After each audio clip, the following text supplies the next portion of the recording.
হাদির খুনিদের ধরিয়ে দিলে ৫৫ লাখ টাকা পুরস্কার। হাদি হত্যার নেপথ্যে ভারতের নির্জর স্টাইলে খুন। শহীদ শরীফ ওসমান হাদি হত্যাকাণ্ড এবার আর শুধু দেশের গণ্ডিতে সীমাবদ্ধ নেই। এই খুনের রহস্য পৌঁছে গেছে আন্তর্জাতিক মহলে। হাদির খুনিদের ধরিয়ে দিতে ৫৫ লাখ টাকা পুরস্কার ঘোষণা করেছে যুক্তরাষ্ট্রভিত্তিক শক্তিশালী সংগঠন সিক্স ফর জাস্টিস। সেই সাথে তারা দাবি করেছে, এই খুনের পেছনে রয়েছে ভারতের গোয়েন্দা সংস্থা র। কেন কানাডার নির্জর হত্যার সাথে মিল খুঁজে পাচ্ছেন তারা? বিস্তারিত থাকছে ভিডিওতে। ইনকিলাব মঞ্চের মুখপাত্র শরীফ ওসমান হাদির খুনিদের শনাক্ত ও গ্রেপ্তারে তথ্য দেওয়ার জন্য ৫৫ লাখ টাকা পুরস্কারের ঘোষণা দিয়েছে সিক্স ফর জাস্টিস বা এসএফজে। সোমবার এক বিবৃতিতে সংগঠনের জেনারেল কাউন্সিল গুরপতবন্ত সিং পান্নুন জানান, এই বিশাল অঙ্কের পুরস্কার দেওয়ার মূল উদ্দেশ্য হল ঘাতকদের অবস্থান শনাক্ত করা এবং তাদের আইনের আওতায় নিয়ে আসা। সংবাদ সম্মেলনে পান্নুন এক চাঞ্চল্যকর অভিযোগ তুলেছেন।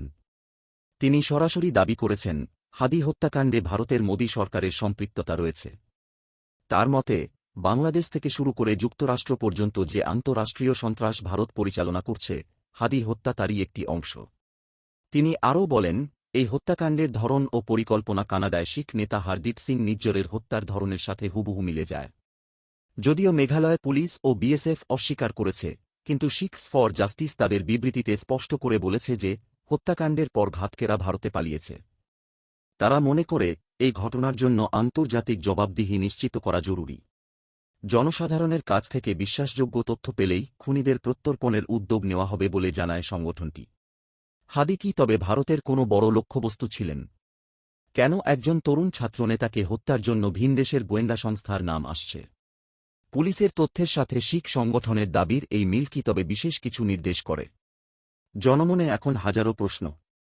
৫৫ লাখ টাকার এই ঘোষণা কি হাদি হত্যার বিচার নিশ্চিত করবে? ভারতের সম্পৃক্ততা নিয়ে শিখ সংগঠনের এই দাবিকে আপনি কিভাবে দেখছেন? কমেন্টে আপনার মতামত জানান। এই খবরের প্রতিটি আপডেট সবার আগে পেতে আমাদের চ্যানেলটি এখনই সাবস্ক্রাইব করুন। ধন্যবাদ।